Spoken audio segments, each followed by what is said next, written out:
Sairam investor मित्रों, उम्मीद करते हैं आप सब अच्छे हो। जैसे मैंने बताया था, मैं आलोक के रिजल्ट के साथ आप लोग के सामने आ जाऊंगा, तो आ गया। एकदम शॉर्टकट में बताऊंगा। मेरे फ्रेंड्स, बहुत उम्मीद था आलोक के रिजल्ट के ऊपर Q4 का रिजल्ट के ऊपर। एकदम शॉर्टकट में बताओ तो इस बार रिजल्ट अच्छा नहीं हुआ। इसका मतलब है इंटेंशन जो मैनेजमेंट का है वो इसको प्रॉफिट में दिखाना नहीं चाहता है। रिजल्ट खराब है, ओवरऑल 75 करोड़ का लॉस है। तो हम लोग इसमें डायरेक्ट बोलेंगे, सीधा बोलेंगे, रिजल्ट अच्छा नहीं है। इस बार भी 75.76 करोड़ लॉस जानबूझ के दिखाया गया।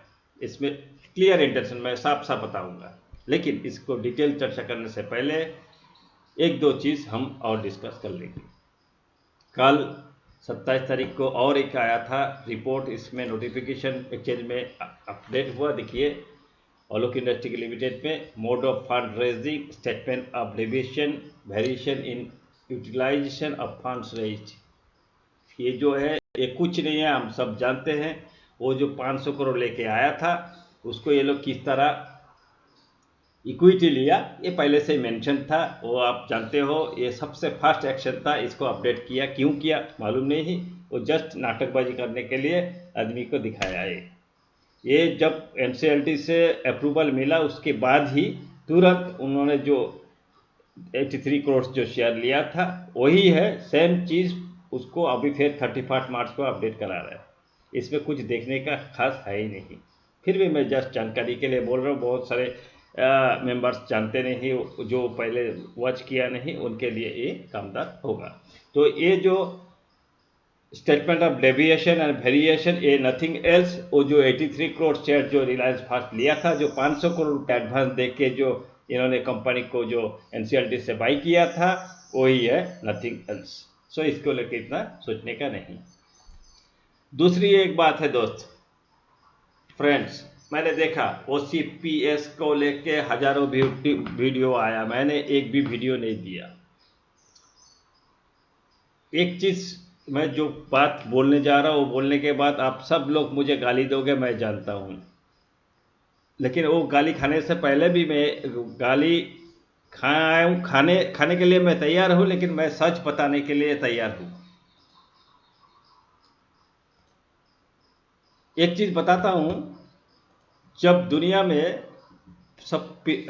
में सबको मालूम था जब सूरज उगता है और सूरज पृथ्वी को प्रदक्षिण करता है, दैट मीन्स सन रोटेट्स, ऐसा एक समय पब्लिक यानी इंसान के कंसेप्ट था। लेकिन जब कोई साइंटिस्ट ने बताया था कि नहीं, सूरज पृथ्वी को रोटेट नहीं करता, sun does not rotate, earth rotate, तो वो जो साइंटिस्ट था उसको मार दिया जा गया था। राजा ने उसको मार दिया था। ये गलत बोल रहे। तो आज दुनिया का इंग्लिश जाके मैं एक बात बोलूँगा, OCPS जो है वो अभी तक कन्वर्सन नहीं हुआ, ये गलत अफवाह है। इसीलिए ये आलोक का जो वेबसाइट है उसमें अभी तक अपडेट नहीं हुआ। OCPS कन्वर्सन अभी तक हुआ नहीं है। ये प्रपोजल रिलायंस ने अपना रिजल्ट में रखा है, अपना मैनेजमेंट के हिसाब से वो सजाया है और वो रिपोर्ट बना के एक्सचेंज को दिया है। अभी इसको अप्रूवल आने के बाद ये प्रपोजल और लिखा हुआ है डाइल्यूटेड, मतलब वो 250 करोड़ जो शेयर्स है वो लेने के बाद क्या होगा, और उसके बाद किसका कितना शेयर होगा, और उसके बाद वो लेने के बाद जो JMARC है उसको वो प्रोमोटर ग्रुप से हटाने का कोशिश तो जरूर किया है, वो बात पक्का है। ये प्रपोजल में है, अभी तक फाइनल नहीं हुआ। उनका इंटेंशन है JMARC को वो प्रोमोटर ग्रुप से निकाल के DII ग्रुप में रख दे। और अभी तक ये अगर फाइनल हो जाता तो आलोक का वेबसाइट में ये देना जरूरी है, विदिन 48 आवर्स आपको वो देना पड़ेगा। तो क्यों नहीं दिया? कहाँ है आलोक का वेबसाइट में, BSE में कहाँ है अपडेट आलोक का, आलोक इंडस्ट्री में? ये है असली रीजन। सो आप इसको future proposed plan of Reliance industry बोलिए, वो सोच के इसको लीजिए। लेकिन होगा, वो जब सोच लिया यही होगा और यही करेगा, आज नहीं तो कल, लेकिन अभी तक हुआ नहीं, ये मैं बताता हूँ। ये डाइल्यूटेड माने प्रपोज दिखाया गया, अगर डाइल्यूशन हो गया वो शेयर 250 करोड़ और JMRC को हटा दिया तो रिलायंस के लिए 60% हो जाएगा, JMRC 83% हो गया उनके पास, और GII FII मिल गया, और जो 10% ले लेगा तो 90% हो गया, तो रिटेल के पास 10% रहेगा। ये है फैक्ट। चलिए अभी हम लोग चलते हैं आलोक के रिजल्ट के ऊपर। आलोक के रिजल्ट के ऊपर चलते हैं हम लोग। देखिए फिर बोलता हूं, आलोक के ऊपर रिजल्ट बोलने से पहले देखिए Q3 में 1100 करोड़ था, अभी 1446 करोड़ उसका सेल हुआ। सेल तो बढ़ा, नो डाउट सेल बढ़ा है, और 2 क्वार्टर में 700 से 1400 हुआ, डबल भी हुआ। खर्चा कंप्यूटरली बढ़ेगा, 1000 करोड़ में हुआ, ये भी मानने लायक है। Charge in inventories, finish goods and work in progress, ये माइनस है, ये भी एक तरीके का घोटाला है। ये जो 194 करोड़ ये इन्वेंटरी से घटाया गया। इन्वेंटरी मीन्स जो माल बना हुआ माल आपके पास है, वो माल से ये स्टॉक 194 करोड़ का लॉस घटाया। आप समझे, ये एक चालाकी है। 194 करोड़ यहाँ से खा गया। मतलब क्या है, जो गोडाउन में जो बना हुआ माल था उसको वो रिजेक्टेड दिखाया, या किसी को दे दिया, या कुछ भी करके वो वहां से अपना जो रिकॉर्ड है रिकॉर्ड से घटाया।